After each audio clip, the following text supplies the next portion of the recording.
Hey guys, what is up? Red Panda Mining here. How you guys all doing? I hope you're all doing really well and having a really great day. This is part 2 of my GTX 1080 Ti mining rig and just building this whole thing and taking you guys through the whole process that I'm going through. I don't want to miss a beat with you guys, okay? So last episode we ended off building with the Veta frame here and we got everything all built. We got the fans in, fan controller, hard drive, I got the motherboard placed, I think the way I want it, and yeah, so the Veta frame's all good. Now we need to focus on the power supply situation. So as you guys know, we have two EVGA 1200 watt P2s and these are platinum rated, and each of these power supplies come with 8 PCIe plugs, okay? There's 6 strands coming from the power supply itself, okay? 6 PCIe from the power supply on each one. And yeah, so we got 8 on this side and 8 on this side, okay?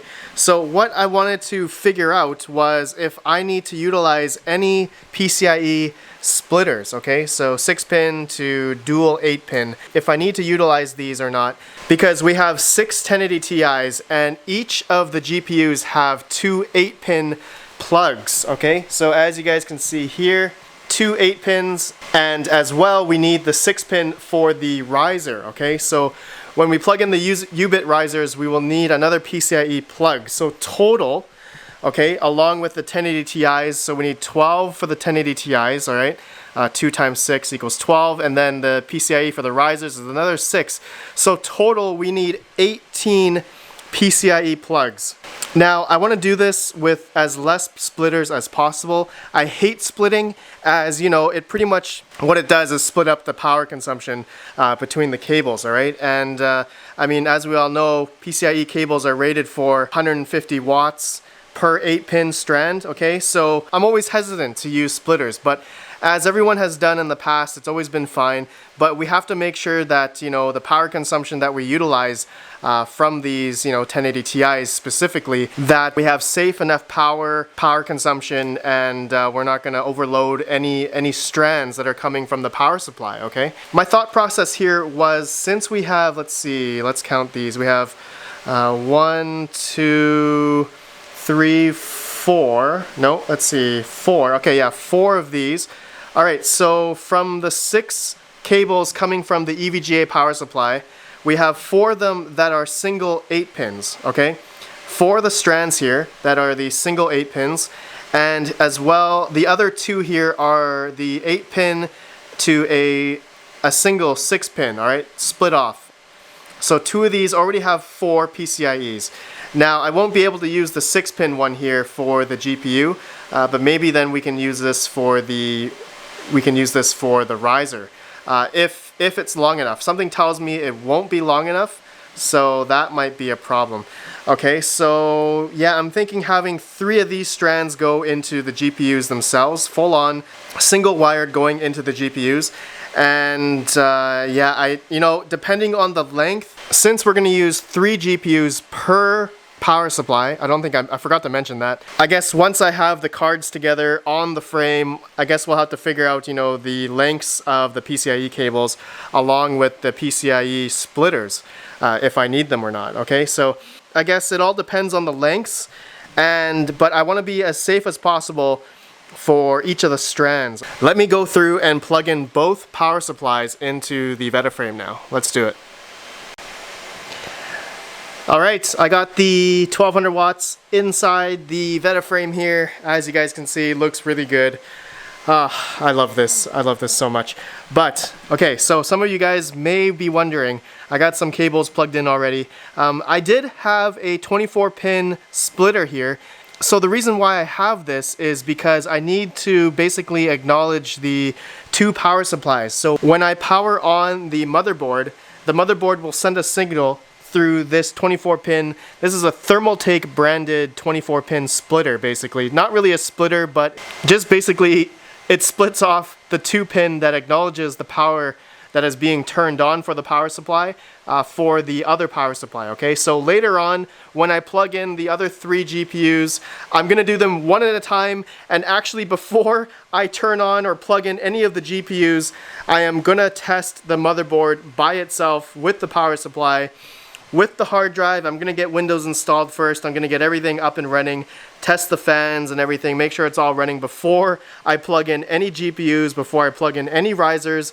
I'm gonna BIOS update the motherboard and make sure it's, you know, up to date and everything before I do anything else. Just clarifying that I'm gonna do that first. So actually, I'm gonna do that right now before I plug in any GPUs. All right, so let me do that now.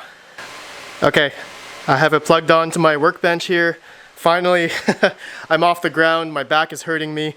Alright, so now I have all the power cable plugged in, I have the network cable, DVI, I have the Windows 10 USB. Alright, all the power cables are plugged in, the Kingston has SATA, fan controller has SATA power, and what else? CPU power is in, 24 pin is in, and the 2 Molex power for the motherboard is in. Okay. Alright, so let's turn it on, my friends. Let's see if we get anything to display out. Yes, okay, it looks like the fans are working. Let's see if anything comes up on the screen.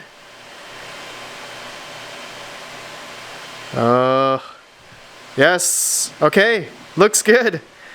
Perfect, perfect, perfect. Okay, let's go in the BIOS, actually. Okay, so I just looked up the BIOS version on the ASRock website, and the latest version for the BTC Plus Pro H110 is 1.6. So, okay, perfect. Looks like we're using the latest BIOS already. And I guess one of the big things is that it has the PCIe slot detection. Okay, so once we plug in GPUs and stuff, we will be able to see if it shows up here first, okay, before going into Windows. But now I want to install Windows 10. Okay, so let me go and do that off camera. You guys have seen me do that a million times, so I'll see you after. Okay, I got Windows installed, everything is updated, all the drivers are downloaded for the 1080 Ti's.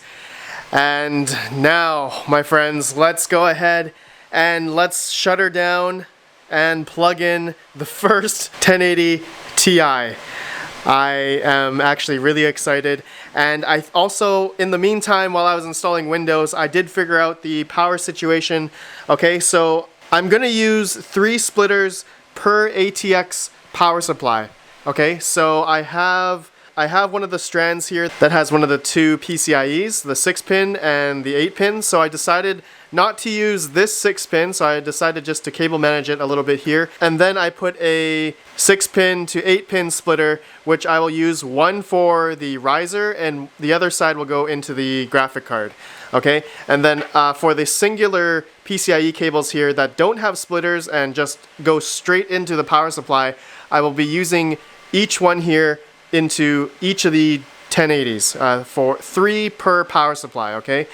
So 3 associated to each of the 1080 Ti's, okay? So I'll show you guys that later. Let me go ahead and plug in one of the 1080 Ti's now into the motherboard, and also I will use a brand new U-bit riser, which I have a whole new brand new pack right here, as I showed you guys earlier.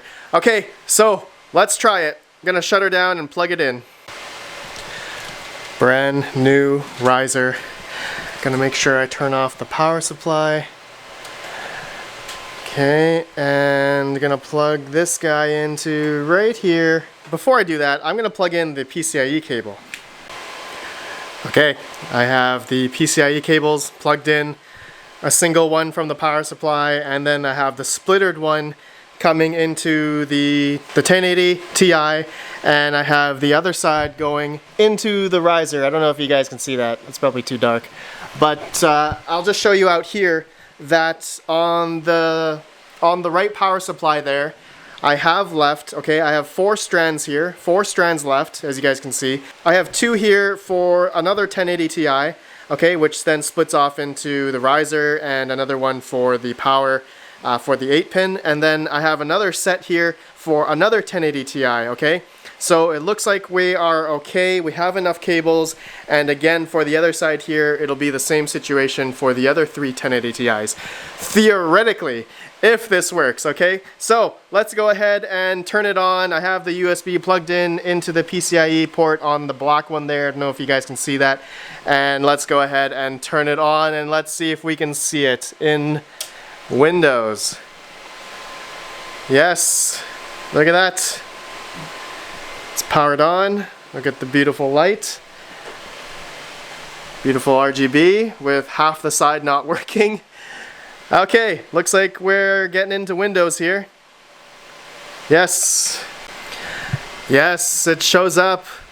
Now we have to just install the driver, so I'm going to do that now. And I already have it downloaded. And I just got to point it to the, here we go, extracted NVIDIA driver.